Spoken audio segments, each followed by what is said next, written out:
একবিংশ শতাব্দীতে এসে এমন গ্রামের কথা কল্পনা করাও দুঃসাধ্য। এই গ্রামে নেই বিদ্যুৎ, নেই কোনো সড়ক যোগাযোগ, নেই কোনো বাজারও। তাই এই গ্রামের বাসিন্দারা নিজেরাই করেন নিজেদের খাদ্য উৎপাদন। খোলা জায়গা বা খলায় গড়ে উঠেছে বলে স্থানীয়রা এই গ্রামের নাম দিয়েছেন খলাবাড়ি।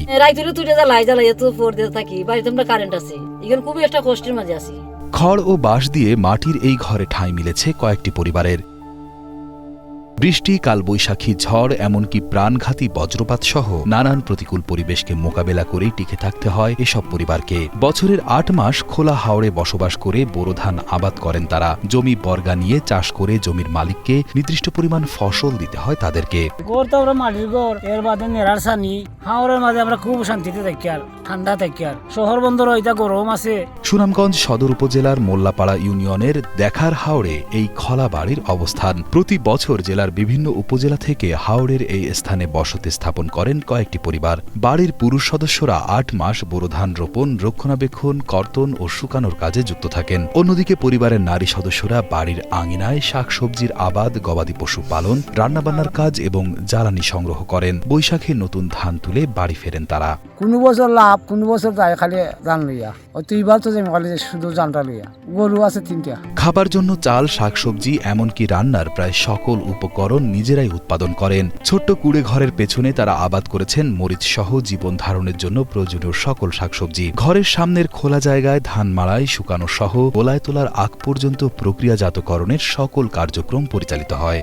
আইয়া গড় দুয়ার বান্দি জ্বালা ফালাই সবজি ক্ষেত করি, লাউ করি, উড়ি করি, বেঙ্গন করি। মহিলারাও তো আমরা ভাত রান্না খাবাই, মরিচ ফলায়, লাউ ফলায়, বিভিন্ন জাতের ফসল ফলায়, এটা বেরিয়ে করে।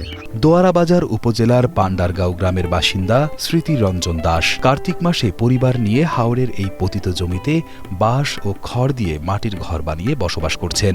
এবার তিনি প্রায় ১৪ বিঘা জমিতে বোরো আবাদের পাশাপাশি ৩টি গরুও পালন করেছেন। যেমন সোনার ঘর বানলে বাঁশের ঘর সবসময় ঠান্ডা থাকে, কোনো গরম লাগে না, সাধারণ গরম লাগে। তুফান আইলে একটু বেজা লাগে, উল্টাই লইয়া যায়। একই উপজেলার পান্ডারগাঁও গ্রামের বাসিন্দা সীমা রানী জানান, রাস্তাঘাট না থাকায় বাজারে যেতে অসুবিধা, তাই ঘরের পেছনে লাউ, শিম, বেগুন, মরিচ আবাদ করেছি। তেল সাবান ছাড়া কোনো কিছু কেনা লাগে না।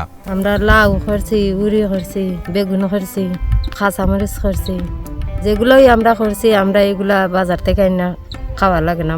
মোল্লাপাড়া ইউনিয়নের চেয়ারম্যান মোহাম্মদ নুরুল হক বলেন, খলা বাড়ি অস্থায়ী গ্রামটি শুষ্ক মৌসুমে প্রায় ৬০ বছর ধরে তৈরি হচ্ছে। বিভিন্ন উপজেলা থেকে প্রায় ৩০টির মতো পরিবার এখানে আসে। বৈশাখ মাস এখানে যে এরা কৃষক, এরা তো ধান ফলায়, এই ধানটা আনতে এরা খুবই কষ্ট হয়। রাস্তা হইলে হয় কি আমাদের পানি সংরক্ষণ হয়, আবার আমার যাতায়াতের সুবিধা হয়।